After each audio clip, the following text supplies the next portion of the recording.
ప్రయాణిస్తున్న వాహనం ఆగిపోయింది. తాడేపల్లి నుంచి వినుకొండ వెళ్తూ ఉండగా జగన్ ప్రయాణిస్తున్న బుల్లెట్ ప్రూఫ్ కారు సాంకేతిక సమస్యతో నిలిచిపోయింది. దీంతో ఆయన వేరే కారులోకి మారారు.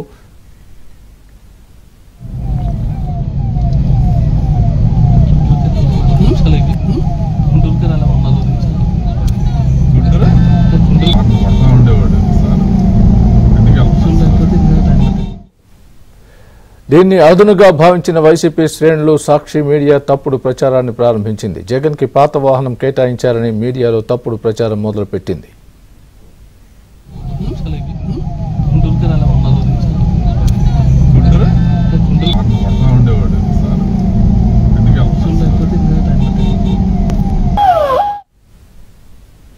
దీంతో జగన్ పర్యటన అనుకున్న సమయం కంటే ఆలస్యంగా సాగుతోంది. వినుకొండ పర్యటనకు భారీ సమీకరణతో రాజకీయం చేయాలని భావించారు. కానీ వినుకొండలో ఆశించిన స్థాయిలో ప్రజలు రాకపోవడంతో మార్గమధ్యంలో చిలకలూరుపేట, నరసరావుపేటలో వైసీపీ నేతలు కార్యకర్తలను కలుస్తూ ముందుకు సాగారు.